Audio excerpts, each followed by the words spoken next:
Teoría económica de la innovación y ciclos de innovación.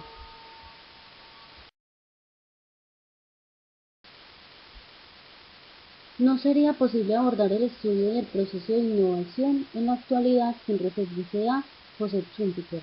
Es este economista y sociólogo austriaco considerado por muchos como el más importante economista del siglo XX, quien introduce como elemento central del cuerpo teórico del análisis económico el proceso de innovación empresarial, con su descomunal aportación al campo de estudio del proceso de innovación y de cambio tecnológico, trasciende el pensamiento estático y de corto plazo que dominaba su época, planteando conceptos teóricos que hasta nuestros días se constituyen en la base teórica fundamental del análisis y polémica del proceso de innovación.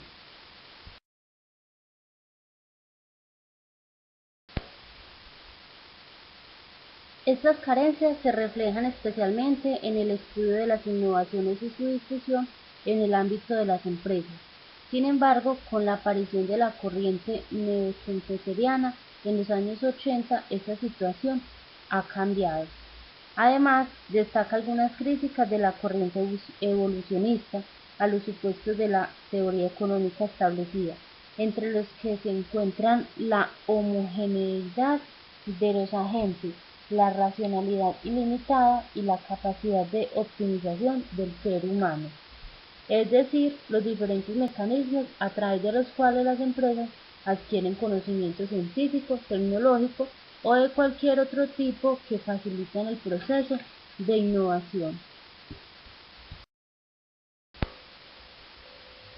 Subrayando su papel en la innovación, que determinan el aumento y la disminución de la prosperidad, popularizó el concepto de destrucción creativa como forma de describir el proceso de transformación que acompaña a las innovaciones. Predijo la desintegración sociopolítica del capitalismo, que según él se destruiría debido a su propio éxito. Para Schumpeter, el capitalismo es por naturaleza una forma o método de cambio económico y nunca puede mantenerse estacionario. Su aspiración fue crear una teoría que pudiese explicar el funcionamiento de este cambio económico, que en tan corto lapso ha revolucionado profundamente la existencia humana. Por una parte están los cambios exógenos, causados por factores sociales o políticos. Por la otra, los de carácter endógeno, que surgen de la misma dinámica económica del sistema capitalista. Son sólo estos últimos los que constituyen el desarrollo económico propiamente tal y sobre los que trata su teoría. Una revisión sobre la teoría de la innovación cobra fuerza a raíz de la llamada revolución científica técnica centrada en tres dimensiones tecnológicas diferentes: la biotécnica, la microeléctrica, los nuevos materiales. Las tres áreas requieren para su desarrollo una sólida base científica y significativos recursos destinados a las tareas de investigación. Además, constituyen sectores de convergencia tecnológica al proporcionar los sectores que aceleran la producción e incrementan la productividad de la economía en general. Por tales razones es importante tener presente la innovación tecnológica como un prometedor campo de estudio. Conceptos de innovación.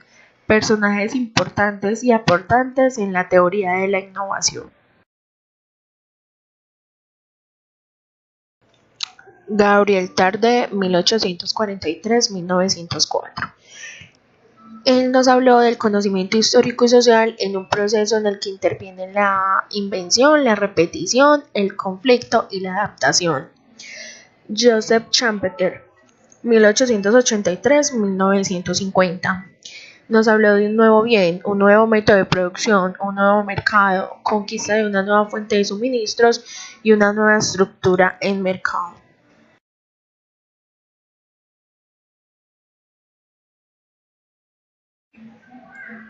Everett Rogers, 1931-2004. Nos habló de la teoría de difusión de innovaciones, de la cual se publicó un libro en 1962. Donald Marquis nos habló de tres tipos de innovación y sus relaciones. La innovación de sistemas, que consiste en planeación a largo plazo, implica administración de sistemas complejos, grandes inversiones e impacto nacional o mundial. La innovación radical, planeación a mediano plazo, implica ventajas en la productividad, inversiones significativas e impacto en el sector.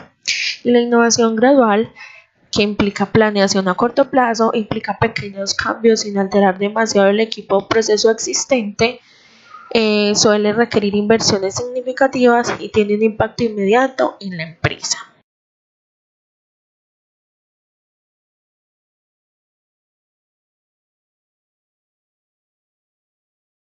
Por último, podemos hablar de la teoría de TRIZ. Esta teoría parte de la resolución de problemas inventivos, quien de la mano del señor Althusser a partir de 1946 nos hablan acerca de este principio. También podemos hablar de la teoría de la innovación actual, que tiene como principio la innovación como eje central en el desarrollo económico, la ventaja competitiva y la definición de políticas públicas. El principal aportante a esta idea fue el señor Michel Porter, quien habló del principio de la innovación tecnológica en 1990.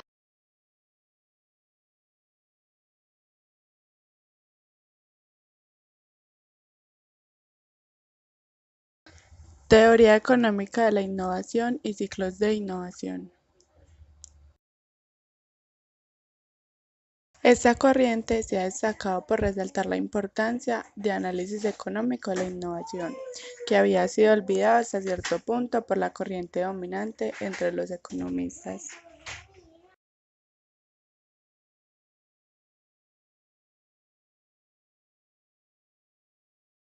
La concepción del desarrollo económico de Schumpeter.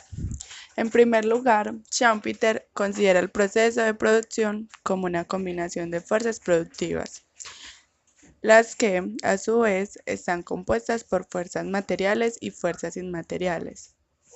Las fuerzas materiales las componen los llamados factores originales de la producción: factor trabajo, factor tierra y factor capital, medios de producción producidos. Las fuerzas inmateriales las componen los hechos técnicos y los hechos orgánicos sociales, que, al igual que los factores materiales, también condicionan la naturaleza y el nivel de desarrollo económico. De esta manera, para Schumpeter, el aumento de la producción depende de la tasa de cambio de los factores productivos, la tasa de cambio de la tecnología y la tasa de cambio del ambiente sociocultural.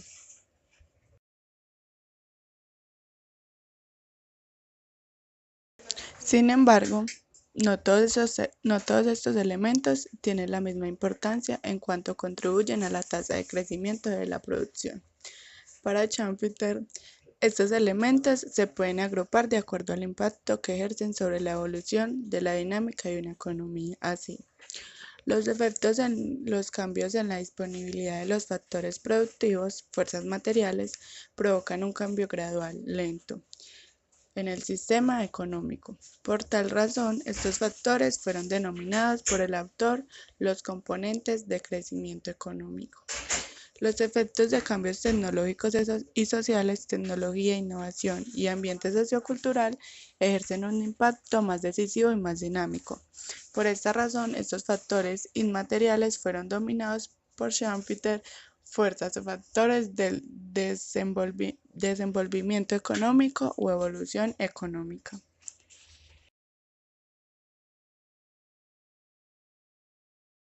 Existen, pues, para Schumpeter una diferenciación clara entre los conceptos crecimiento económico y desenvolvimiento o desarrollo económico.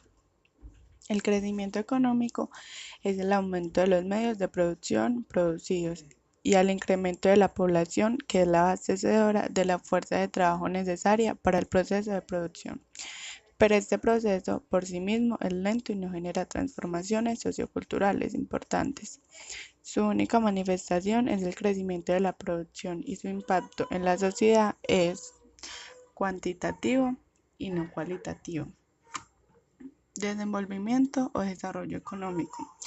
Es un fenómeno dinámico y no estático, implica contratación al crecimiento económico, que es únicamente alteración de datos, un proceso de transformación cualitativo de la sociedad y de la economía. En efecto, este carácter evolutivo del proceso capitalista no se debe simplemente al hecho de que la vida económica transcurra en un medio social y natural que se transforma insensatamente y que, a causa de su transformación, altera los datos de la acción económica. Este hecho es importante y estas transformaciones, como guerras, revoluciones, entre otras cosas, condicionan a menudo el cambio industrial.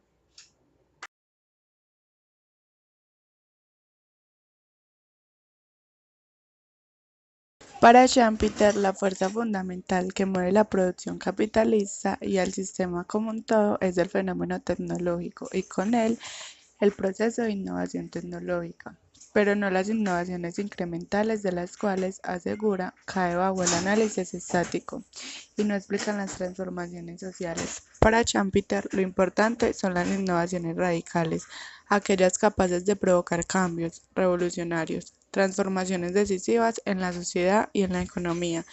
Por innovaciones radicales se entiende la introducción de nuevos bienes de consumo en el mercado, el surgimiento de un nuevo método de producción y transporte, consecución de la apertura de un nuevo mercado, la generación de una nueva fuente de oferta de materias primas y el cambio en la organización de cualquier organización o en su proceso de gestión.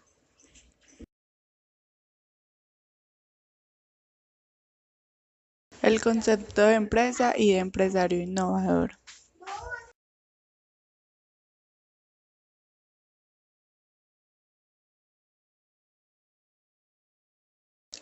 El empresario es aquella persona que tiene capacidad e iniciativa para proponer y realizar nuevas combinaciones de medios de producción, es decir, la persona cualquiera con negocio o sin negocio que sea capaz de generar y gestionar innovaciones radicales dentro de las organizaciones o fuera de ellas.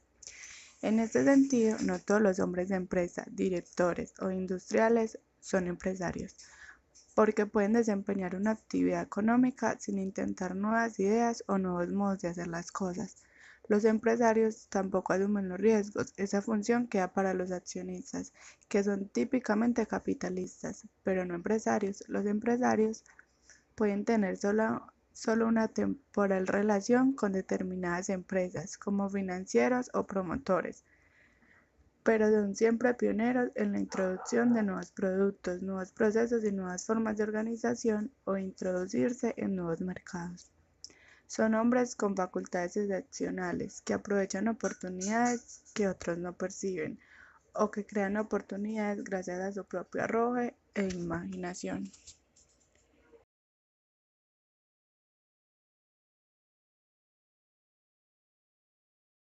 De igual manera, empresa no se le puede llamar a cualquier negocio por el hecho de estar funcionando. Empresa es la realización de nuevas combinaciones, es decir, empresa es el proceso de innovación radical en sí mismo.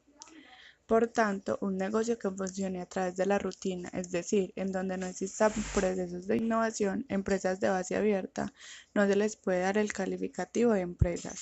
De igual manera, la persona o personas que la administren o las manejen, no se les podrá llamar nunca empresarios. Siguiendo este razonamiento, para Schumpeter, los únicos negocios a los que se le podría llamar empresas son a las llamadas empresas de base tecnológica, y la persona que las gestione recibirá el carácter de empresario.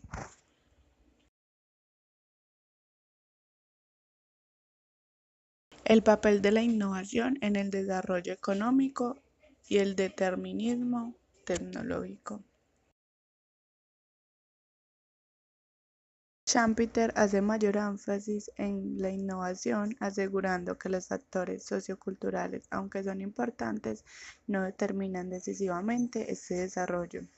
Por tal motivo, todo su análisis se centra fundamentalmente en el fenómeno de la innovación, relegando a un segundo plano dichos factores socioculturales.